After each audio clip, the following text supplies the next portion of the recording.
Haemoglobin. ठीक है, सबसे पहले हम हीमोग्लोबिन के स्ट्रक्चर की बात करेंगे। इसके स्ट्रक्चर में हमारे पास क्या क्या मौजूद है। हीमोग्लोबिन के स्ट्रक्चर में दो मॉलिक्यूल्स मौजूद हैं, एक क्या है हीम और दूसरा क्या है ग्लोबिन। ठीक है, ग्लोबिन क्या है, it is protein in nature, ये है प्रोटीन पार्ट ऑफ हीमोग्लोबिन। जबकि हीम को हम कहेंगे प्रोस्थेटिक पार्ट। प्रोस्थेटिक पार्ट का मतलब क्या है कि ये it is in itself a non protein part. वैसे इसकी डेफिनेशन होती है प्रोस्थेटिक ग्रुप की कि non protein part attach with protein part. तो हीम हमारे पास क्या है, ये प्रोस्थेटिक पार्ट है, या फिर इसको आप सिंपल आप बोल सकते हैं कि it is a non protein part of haemoglobin. ठीक है, अब ग्लोबिन में हमारे पास क्या क्या क्या मौजूद है। इसमें मौजूद है 4 पॉलीपेप्टाइड चेन। पॉलीपेप्टाइड चेन का मतलब क्या है, chain of amino acids join together by peptide bonds, या आप उनको कोवेलेंट बॉन्ड्स कहते हैं। तो ये क्या है, हमारे पास ग्लोबिन में 4 पॉलीपेप्टाइड चेन मौजूद हैं। ठीक है, और उसमें क्या है कि वो उसमें से 2 अल्फा हैं और 2 बीटा चेन्स मौजूद हैं। ठीक है, 2 बीटा चेन मौजूद है। अब यहाँ पे आप देख सकते हैं कि ये क्या है, 8 अल्फा 2 है, अल्फा 1 है, बीटा 2 है, बीटा 1। ये क्या है, हमारे पास 4 पॉलीपेप्टाइड चेन्स। पॉलीपेप्टाइड का मतलब क्या है, चेन ऑफ अमाइनो एसिड्स। ठीक है, तो ग्लोबिन में हमारे पास क्या मौजूद है, 4 पॉलीपेप्टाइड चेन्स मौजूद हैं, और 4 कौन सी, 2 अल्फा 2 बीटा, जिसको हम कहते हैं अल्फा 1, अल्फा 2, बीटा 1 और बीटा 2। अच्छा, इन दोनों में आपको ये पता होना चाहिए कि अल्फा अल्फा जो चेन्स है उसमें हमारे पास 141 अमाइनो एसिड्स मौजूद हैं। सॉरी, मैं लिख देती हूँ। अल्फा चेन में हमारे पास क्या मौजूद है, 141 अमाइनो एसिड्स हैं, और बीटा चेन में 146। ठीक है, बस मेजर आपको याद रखना है कि ग्लोबिन क्या है, इसमें 4 पॉलीपेप्टाइड चेन मौजूद होंगी, 2 अल्फा 2 बीटा। ठीक है, बस आपको ये बात याद रखनी है। Now coming to the haem part. Haem part में हमारे पास क्या है, हीम पार्ट में मौजूद है आयरन और दूसरी चीज है पोरफायरिन। पोरफायरिन, ठीक है, पोरफायरिन क्या है, it is a ring like structure. और आयरन क्या है, आयरन आपको पता है Fe, और आयरन कौन सी स्टेट में होगा, फेरस स्टेट में होगा, विच इज +2 स्टेट। ठीक है, this is iron and this is the porphyrin ring, जिसमें हमारे पास कितने 4 पायरोल लिंक्स मौजूद हैं, 1 2 3 और 4। ठीक है, ये क्या है हमारे पास, this is an haem group. इसमें हमारे पास क्या मौजूद है, आयरन और 4 पायरोल लिंक्स।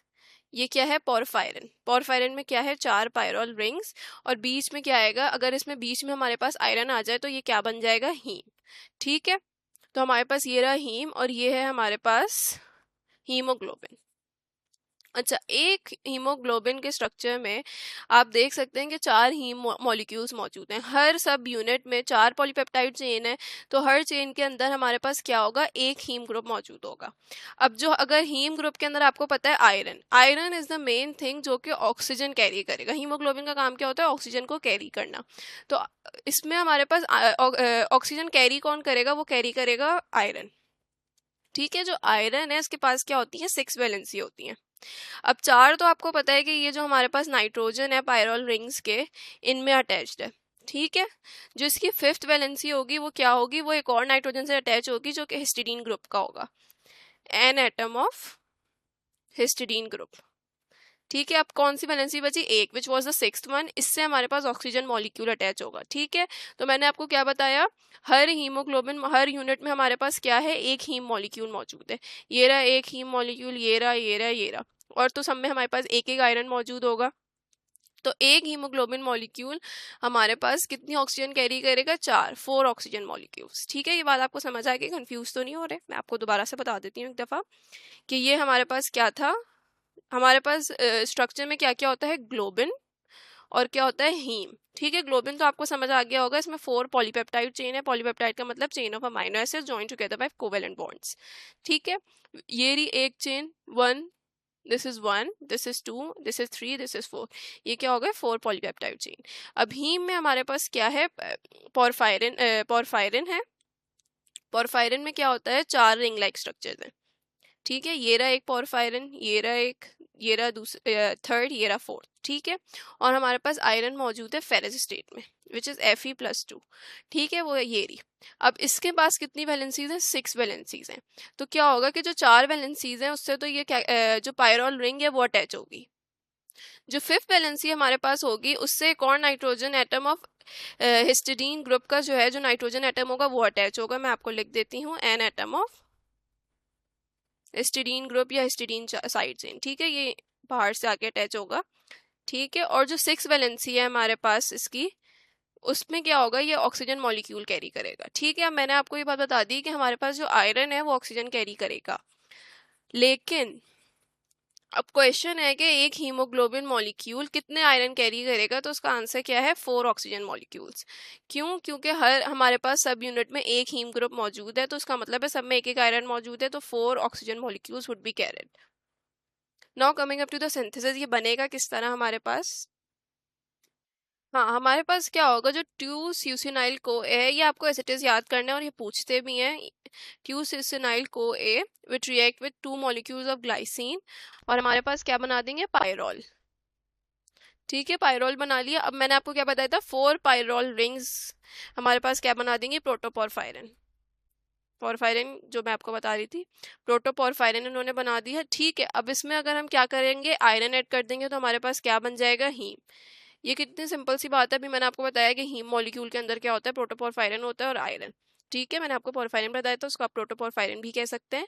इसमें हमारे पास क्या मौजूद होगा, आयरन। अब क्या होगा कि हमारे पास जब हीम बन गया, तो हीम के अंदर हम क्या क्या ऐड करेंगे, पॉलीपेप्टाइड, ठीक है। हमने पॉलीपेप्टाइड कर दिया, तो हमारे पास हीमोग्लोबिन की चेन बन गई, which could be either alpha और बीटा, ठीक है। या तो अल्फा चेन बन गई या तो बीटा चेन बन गई। अब जब 2 अल्फा चेन्स बन जाएंगी और 2 बीटा चेन्स बन जाएंगी और दोनों आपस में अटैच हो जाएंगी, 2 बीटा चेन में दोनों मिल जाएंगी, तो हमारे पास क्या बन जाएगा, हीमोग्लोबिन, एडल्ट हीमोग्लोबिन, ठीक है। अब मैं आपको दोबारा से एक दफ़ा बता देती हूँ। सबसे पहले आप ये बात याद रखेंगे, हमें हीम बनाना है। हीम के अंदर हमारे पास क्या था, अगर आप इसके स्ट्रक्चर जो मैंने अभी आपको बताया, इसके मॉलिक्यूल को ही तोड़ेंगे तो आपको समझ आ जाएगा कि क्या चीज़ बननी है और किस तरह बनानी है। जब फर्स्ट स्टेप को आपको याद रखना है, क्योंकि वो नए नाम है। 2 सक्सिनाइल को ए प्लस 2 ग्लाइसिन मॉलिक्यूल हमने लिए, तो हमारे पास क्या बन गया, पायरोल, ठीक है। मैंने आपको बताया था एक हीम मॉलिक्यूल में 4 पायरोल्स होते हैं, तो जब 4 पायरोल रिंग्स आपस में मिलेंगी तो हमारे पास क्या बन जाएगा, प्रोटोपोरफायरिन, पोरफायरिन, इसको स्पेसिफिकली प्रोटोपोरफायरिन 9 बोलेंगे, ठीक है। अब प्रोटोपोरफायरिन बन गया, ठीक है। मैंने आपको बताया था पोरफायरिन या प्रोटोपोरफायरिन बन गया। इसमें जब हमने आयरन ऐड करी है Fe+2, तो हमारे पास क्या बन जाएगा, हीम, ठीक है। अब हम हीम को हमें पॉलीपेप्टाइड चेन्स के अंदर डालना है ताकि हीमोग्लोबिन बन जाए। अब हीम को हम रिएक्ट कराएंगे पॉलीपेप्टाइड से, ठीक है। अब अगर जब हमने पॉलीपेप्टाइड से रिएक्ट करा, एक दफ़ा अल्फा चेन 1 बनेगी, 2 बनेगी, 3 बनेगी, 4 बनेगी, तो उसके बाद हीमोग्लोबिन चेन बन जाएगी कोई सी भी, ठीक है, अल्फा या बीटा, ठीक है, अल्फा और बीटा। अब लास्ट स्टेप क्या होगा, 2 alpha chains plus 2 beta chains क्या बना लेंगे, एडल्ट हीमोग्लोबिन, हीमोग्लोबिन ए। इस तरह बहुत आराम से हमारे पास हीमोग्लोबिन का मॉलिक्यूल बन गया। Now coming up to the degradation, अगर हम इस मॉलिक्यूल को तोड़ेंगे तो क्या बनेगा, ये तो आपको पता है कि 2 चीज़ें तो पता ही हैं, हीम और ग्लोबिन में टूटेगा, ये सही है। ग्लोबिन क्या होगा, it will further be broken into free amino acids, क्योंकि ये थी भी अमाइनो एसिड की चेन ही मैंने आपको बताया था, तो ये किस में टूट जाएगा, फ्री अमाइनो एसिड्स में टूट जाएगा। सॉरी, मैंने चेन लिख दिया, फ्री अमाइनो एसिड्स में टूटेगा, ठीक है। हीम क्या करेगा, हीम हमारे पास टूटेगा बिलीवर्डिन में और आयरन में। किस में टूटेगा, बिलीवर्डिन और आयरन में। आयरन हमारे पास स्टोर हो जाएगा फेरेटिन की फॉर्म में, या फिर मेंसुरेशन वगैरह में रिलीज हो जाएगा। Otherwise it would be stored as ferritin, जब भी बॉडी को ज़रूरत होगी ये ट्रांसफेरिन में कन्वर्ट होगा और ट्रांसपोर्ट हो जाएगा, ठीक है। तो it would be stored as ferritin. Biliverdin क्या करेगा, अगर हम इस पर ब्लीवर्डिन रिडक्टेस एक्ट कराएंगे तो ये क्या बन जाएगा, ब्लीरुबिन, ठीक है। बस इसमें आपको ये पूछते हैं कि हीम सबसे पहले किस में बनता है, तो ब्लीवर्डिन में कन्वर्ट होता है, और उसके बाद फिर इस पर रिडक्टेस ऐड करा देते हैं तो ब्लीरुबिन में एक्ट करता है, ठीक है। ये आपको याद रखना है। उसके बाद फर्दर ये बाइल में और फिर ये फीसिस में एक्सक्रीट आउट हो जाएगा, वो आपको इतना याद रखने की ज़रूरत नहीं है। बस आपको याद रखना है कि ये हीम में डिग्रेड होगा और ग्लोबिन में। ग्लोबिन तो फ्री अमाइनो एसिड बन जाएंगे। हीम के साथ क्या होगा, तो ये आयरन में कन्वर्ट होगा हमारे पास, और ये ब्लीवर्डिन में कन्वर्ट होगा जिस पे रिडक्टेस ऐड करेगा, and then it would be converted as bilirubin, ठीक है। आपको पहले या बस ये याद रखना है कि पहले ये ब्लीवर्डिन बनेगा फिर ये ब्ल्यूरिबिन बनेगा, ठीक है। ये बच्चे भूल जाते हैं, तो आपको ये याद रखना है। उसके बाद ये बाइल में कन्वर्ट हो जाएगा और उसके बाद फिर ये फीसिस में एक्सक्रीट आउट हो जाएगा, ठीक है। ये 2 स्टेप आपको लाजमी याद रखने हैं। Now coming up to the abnormalities. अच्छा, हीमोग्लोबिन की एबनॉर्मेलिटीज को हम क्या कहते हैं, हीमोग्लोबिनो हीमोग्लोबिनोपैथीज। ठीक है, हीमोग्लोबिनोपैथीज। ये क्या है? ये है इनहेरिटेड डिसऑर्डर्स। इनहेरिटेड डिसऑर्डर्स का मतलब क्या है? Which has been pass from family, या तो अम्मी से आएंगे या तो अब्बू से आएंगे। तो ये क्या है? इनहेरिटेड डिसऑर्डर्स हैं, जिनमें या तो इसकी हीमोग्लोबिन की प्रोडक्शन में एबनॉर्मेलिटी हो सकती है, प्रोडक्शन एबनॉर्मेलिटी, या फिर एबनॉर्मेलिटी किस में होगी? स्ट्रक्चर में, स्ट्रक्चरल एबनॉर्मेलिटी। अगर इसके हीमोग्लोबिन के स्ट्रक्चर में मसला होगा तो हम इसको क्या कहेंगे? Qualitative haemoglobinopathies. Qualitative haemoglobinopathies, sorry, qualitative haemoglobinopathies मैं ऐसे लिख रही हूँ। ठीक है, अगर इसकी प्रोडक्शन में एबनॉर्मेलिटी होगी तो हम इसको क्या कहेंगे? Qualitative, quantitative sorry. मैं आपको एक दोबारा बता देती हूँ। एबनॉर्मलिटीज को हम क्या कहेंगे? हीमोग्लोबिनोपैथीज। ये क्या है? इनहेरिटेड डिसऑर्डर्स हैं। अगर इसकी प्रोडक्शन में मसला होगा कि हमारे पास हीमोग्लोबिन ग्लोबिन का कोई पार्ट है जो कम बन रहा है, क्या हो रहा है, तो हम इसको कहेंगे क्वांटिटेटिव। ठीक है, अगर इसके स्ट्रक्चर में मसला होगा कि कोई स्ट्रक्चर इसका सही नहीं बना, पॉलीपेप्टाइड चेन सही नहीं बनी, कोई भी स्ट्रक्चर सही नहीं बना, तो हम इसको क्या कहेंगे? क्वालिटेटिव। ठीक है, इसकी दो टाइप्स हैं। अब मैं आपको इन दोनों को फर्दर इलेबोरेट कर देती हूँ। एक दफ़ा इसको मिटा दूँ, सॉरी, एक मिनट बस, ये रिमूव हो गया। अच्छा,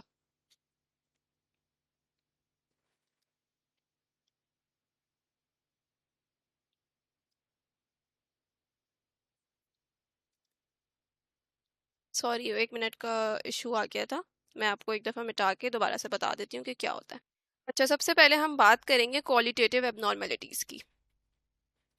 क्वालिटेटिव एबनॉर्मेलिटीज़, क्वालिटेटिव एबनॉर्मेलिटीज़ मैंने आपको बताया था कि क्या होगा कि हीमोग्लोबिन की क्वालिटी ख़राब हो जाएगी, या फिर क्या होगा कि उसके स्ट्रक्चर में मसला हो जाएगा। ठीक है, क्या होगा? हीमोग्लोबिन के स्ट्रक्चर में मसला हो जाएगा। तो मैंने आपको बताया था कि हीमोग्लोबिन हमारे पास किस तरह बनता है? पॉलीपेप्टाइड चेन से बनता है। पॉलीपेप्टाइड चेन का मतलब क्या होता है? Chain of amino acids. ठीक है, तो अब इसमें जो मैं आपको स्ट्रक्चर बताऊंगी उसमें क्या मसला होगा कि अमाइनो एसिड्स में प्रॉब्लम आ रही है। ठीक है, जो अभी मेन मैं आपको 3 बता रही हूँ, हमारे पास आएगा haemoglobin S, haemoglobin C and haemoglobin E. ठीक है, अब इसमें क्या है?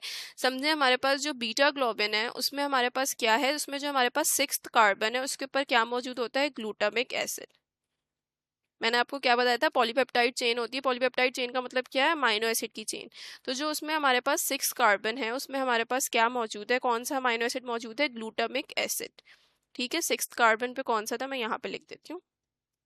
6 कार्बन पे हमारे पास था ग्लूटामिक एसिड मौजूद था। क्या मौजूद था? Glutamic acid. अगर इस ग्लूटामिक एसिड को ये जो है म्यूटेट हो गया और इसकी जगह हमारे पास आ गया वलीन, तो क्या होगा? हीमोग्लोबिन एस हो जाएगा। ठीक है, अगर ये ग्लूटामिक एसिड हटकर वलीन हमारे पास आ गया लाइसीन, तो हमारे पास क्या हो जाएगा? हीमोग्लोबिन सी हो जाएगा। ठीक है, अभी हमारे पास जब वलीन आया था तो हीमोग्लोबिन एस हो गया। अगर हमारे पास लाइसीन आएगा तो हमारे पास क्या होगा? हीमोग्लोबिन सी हो जाएगा। अगर अभी मैंने आपको बताया था 6 कार्बन पे, ठीक है, अब हमारे पास जो 26 कार्बन है उस पर आप समझें उस पर भी ग्लूटामिक एसिड मौजूद है। ठीक है, 26 कार्बन पे अगर हमारे पास ग्लूटामिक एसिड की जगह क्या आ रहा है? लाइसीन, तब क्या होगा? हीमोग्लोबिन ई हो जाएगा। अब मैं आपको इसको एक साथ लिख के बता देती हूँ कि हमारे पास क्या था? अमाइनो एसिड्स मौजूद होते हैं हीमोग्लोबिन के अंदर। ठीक है, तो समझें बीटा ग्लोबिन है, उसमें जो हमारे पास 6 कार्बन नंबर 6 था उसमें हमारे पास था ग्लूटामिक एसिड। अगर उसकी जगह हमारे पास क्या आ गया? वलीन, तो क्या होगा? Haemoglobin S. अगर उसकी जगह आ गया लाइसीन तो क्या होगा? Haemoglobin C. लेकिन अगर हमारे पास 26 नंबर का कार्बन है उस पर भी ग्लूटामिक एसिड मौजूद है और उस पर हमारे पास लाइसीन आ जाएगा तो क्या होगा? हीमोग्लोबिन ई। हीमोग्लोबिन एस को हम क्या कहते हैं? सिकल सेल एनीमिया भी कहते हैं। इसमें ये क्यों, ये आपने बहुत पढ़ा होगा, सिकल सेल एनीमिया इसलिए कहते हैं क्योंकि इसमें इनकी खास तरह से इनकी शेप हो जाती है जिसको हम कहते हैं सिकल शेप्ड सेल्स हो जाते हैं। और ठीक है, ये आपके पास हो गया क्वालिटेटिव एनीमिया। मैंने आपको क्या बताया था? इसमें हमारे पास हीमोग्लोबिन एस होगा जिसको हम सिकल सेल एनीमिया भी कहेंगे। इसमें सेल्स का शेप क्या हो जाता है? एक खास किस्म के हो जाते हैं, सिकल सेल्ड हो जाते हैं। ठीक है, इसमें क्या हो रहा था? हमारे पास वलीन आ रहा था, हीमोग्लोबिन सी में हमारे पास लाइसीन आ रहा था 6 कार्बन पे। और हमारे पास जो ई था उसमें क्या आ रहा था, लाइसीन आ रहा था, बट एट कार्बन नंबर 26। ठीक है, अब हमारे पास एक होता है हीमोग्लोबिन एम, इसको हम क्या कहते हैं, मेट हीमोग्लोबिन। मैंने आपको बताया था जो हमारे पास जो स्ट्रक्चर होता है उसमें आयरन हीम जो स्ट्रक्चर होता है उसमें आयरन किस फॉर्म में होता है, फेरस फॉर्म में होता है, Fe+2 की फॉर्म में होता है। लेकिन जब मेट हीमोग्लोबिन होगा तो बॉडी में क्या होगा, ये ऑक्सीडाइज हो जाएगा और ये किसकी फॉर्म में मौजूद होगा, फेरिक की फॉर्म में, विच इज Fe+3। ठीक है, फेरिक फॉर्म कहेंगे इसको। ये हमारे पास किस फॉर्म में मौजूद होता है, फेरस फॉर्म में, विच इज Fe+2। लेकिन फिर इस मेट हीमोग्लोबिन में क्या होगा, ये फेरिक फॉर्म में कन्वर्ट हो जाएगा, विच इज Fe+3। ठीक है, तो ये आपके पास हो गई क्वालिटेटिव एबनॉर्मेलिटीज। अच्छा, अब क्वांटिटेटिव के बाद मैंने आपको बताया था क्वालिटेटिव में क्या होगा, इसमें सिंथेसिस में मसला हो जाएगा। ठीक है, इसकी प्रोडक्शन में मसला हो रहा है, इसकी क्वांटिटी में मसला हो रहा है। तो हमारे पास क्वांटिटेटिव हीमोग्लोबिनोपैथीज में क्या आएगा, क्वांटिटेटिव हीमोग्लोबिनोपैथीज में आता है alpha thalassaemia and beta thalassaemia. अच्छा, इसमें सिर्फ सिंपल बात आपको ये याद रखनी है, अगर अल्फा ग्लोबिन चेन्स की डेफिशिएंसी होगी तो क्या होगा, अल्फा थैलेसीमिया होगा। अगर बीटा ग्लोबिन चेन्स की डेफिशिएंसी हो रही है तो क्या होगा, बीटा थैलेसीमिया। आपको पता है कि 4 पॉलीपेप्टाइड चेन से बनता है, 2 अल्फा 2 बीटा। तो अगर हमारे पास अल्फा चेन्स की डेफिशिएंसी होगी तो हमारे पास क्या होगा, अल्फा थैलेसीमिया। अगर बीटा चेन्स की डेफिशिएंसी होगी तो बीटा थैलेसीमिया होगा। ठीक है, तो ये आपके पास हीमोग्लोबिनोपैथीज भी हो गया। Thank you.